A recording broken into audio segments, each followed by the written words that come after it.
Yeah, absolutely. And so how's that to film? Rather trying, I expect, is it? No, it's a joy actually. It was quite trying the first time round. Oh, was the it? Second time, we just I think we were all just knew a bit more what to expect, and we were a bit better prepared for it. Really, I mean, speaking personally, do you know, I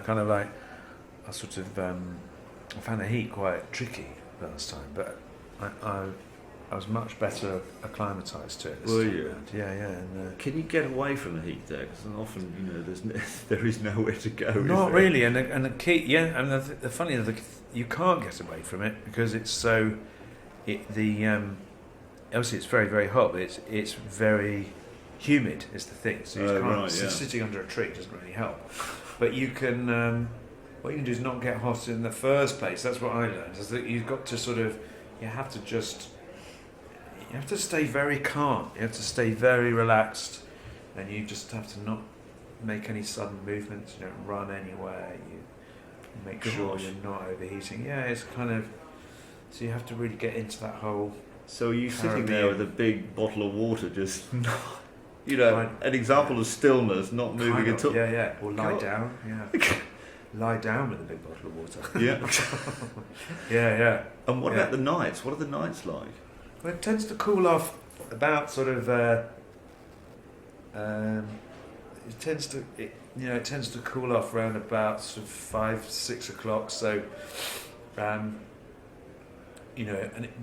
it doesn't get cool at night. It's not that desert climate where you. Do you know what I mean?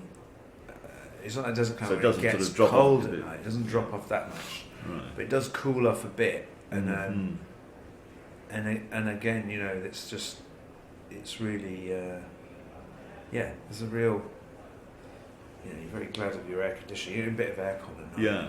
And so it's inside and outside, isn't it, the shoot, which is nice. Yeah. The nice thing about it on the screen, I think.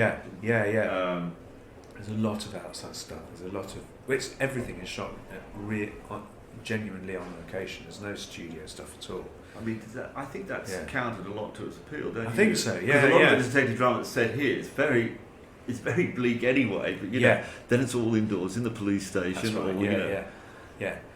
And I think there's a few things that set this apart. One is it does look very, very different. You can see it is really shot on location in that real place with those real people. And I think that helps a lot. But it's also it's quite escapist, isn't it? It's not a gritty procedural. No, but there are drama. bits to it though. But if you're into your detective stories, there's plenty in the stories though. I think, don't you? Yes, yeah. I mean, I think it takes it takes the detective story. It takes the detective story seriously without taking itself seriously. I think that's the point. Yeah. I mean, were you surprised when you looked at it and how it came out? Did you imagine what it was going to be like? No idea. Off the page. No idea. I genuinely thought we were making a British version of The Wire to start with. I really did. I mean, I thought we were making quite a table falls over. I really what a did. shame that didn't happen. Yeah, I really did. And then I sort of... You're a fan of The Wire, I loved it, yeah. And then I saw some bits back and I sort of thought, right, okay, so it's kind of... So bits are quite funny then. And then I sort of got used to the idea that it was a complete mix of, comedy and drama. Yeah. You can't imagine yourself as a detective, can you? Can I imagine myself as a serious detective, on the screen? Did you imagine yourself ever doing that sort of role? No, I didn't. But then I'm not really imagining myself doing those are the things that I've ended up doing. What have you least imagined yourself as? Oh, I played a character called Mr. Jonathan in an Australian movie called Razzle Dazzle, where I was a choreographer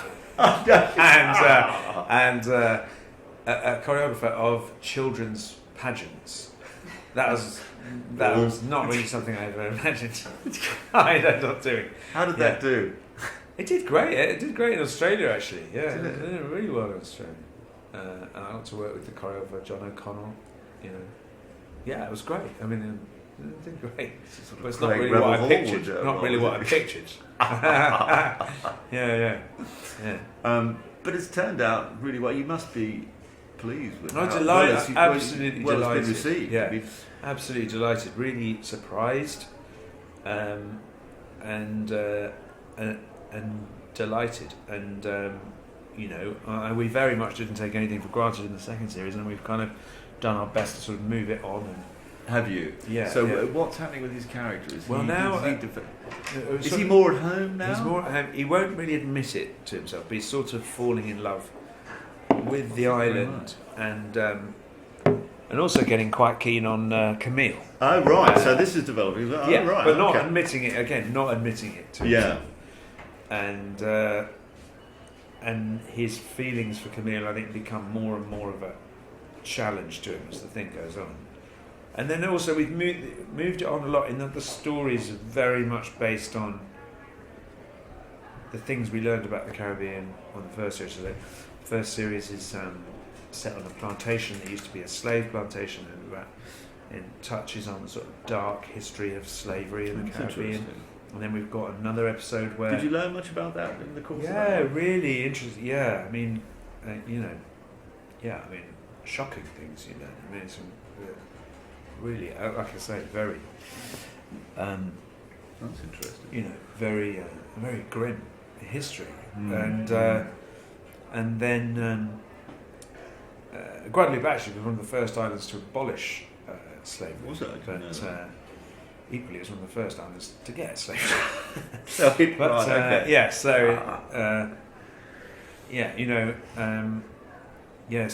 with that dark history, and also then we had an episode where there's some cursed treasure on the island, and modern treasure hunters come and look for. There's a murder among the treasure hunters, and we've got another one set in a cosmetic surgery clinic. There's these clinics in the Caribbean where you can go and have a nip and a tuck, and then you spend a couple of weeks by the pool, and no one's any the wiser when you get home. Right, sort of plastic surgery tourism. Yeah, exactly. Is that what it is? Yeah. And these exist, do they? Yeah. In fact, the story was written by a medic who'd worked at one of those.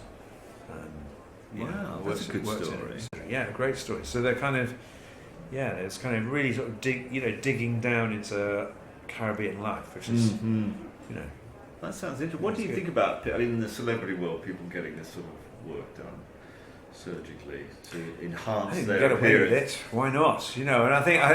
Would you ever? Well, yeah. I mean, I'll never say never. I mean, I don't think that it's not necessarily. I think I can't see the harm. If it works, it would be great, wouldn't it? Absolutely. Yeah. I suppose it's only when people notice and it just looks slightly out of kilter with one's age. So then I think that's absolutely.